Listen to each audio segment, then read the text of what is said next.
Bonjour à tous, bonjour chez vous, maître Saint-Sévé, guide et conseiller spirituel.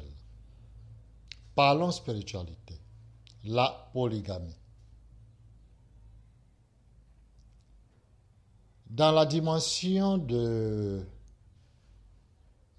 la procréation et de la création, la polygamie a son sens.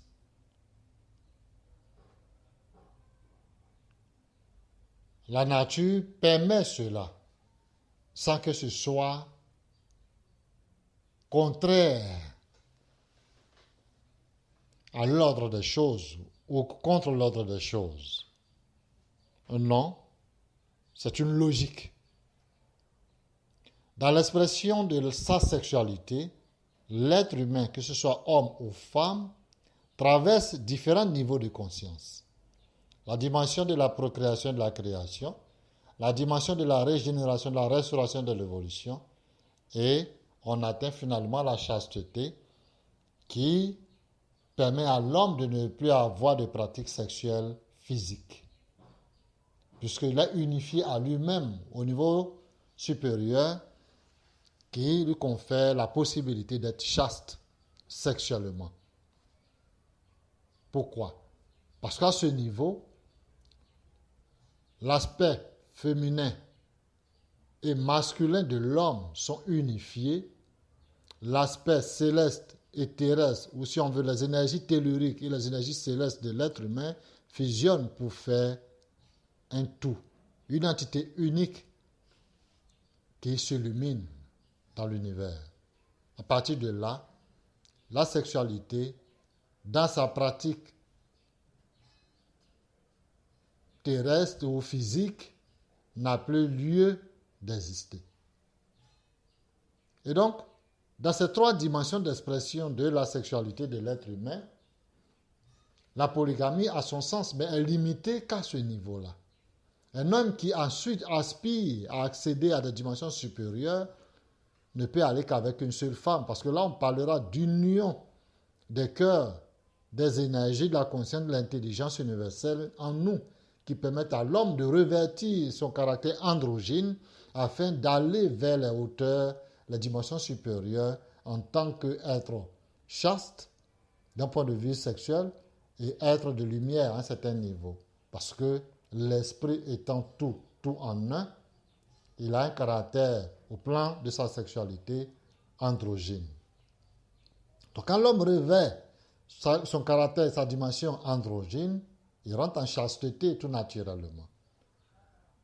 Donc vous voyez un peu les trois niveaux d'expression de la sexualité de l'être humain qui fait que, oui, vous pouvez être polygame, mais pas toute votre vie. Si vous devez à un moment donné passer à un autre niveau d'expression de votre sexualité, qui prend une connotation de régénération, de restauration, d'évolution de votre âme.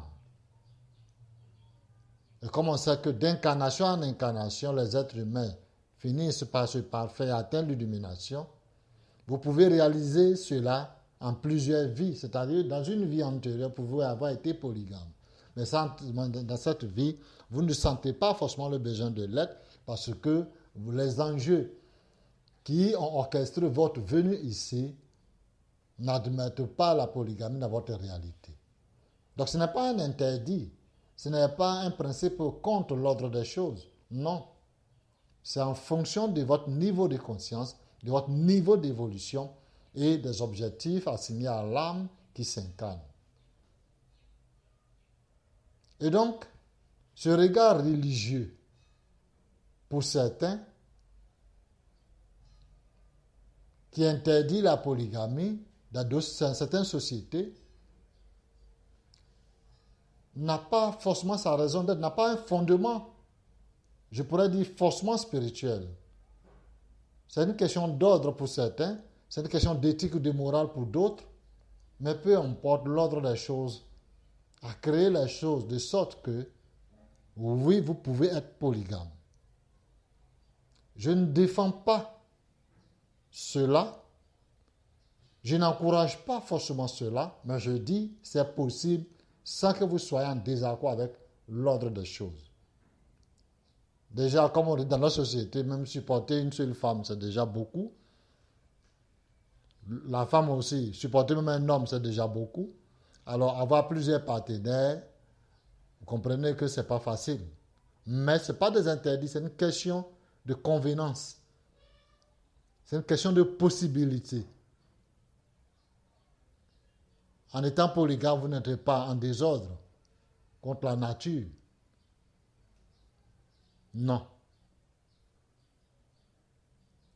Alors, comme je le dis, j'observe tout simplement et j'apporte ma pierre dans la compréhension de cette expression de notre nature. Bonjour chez vous.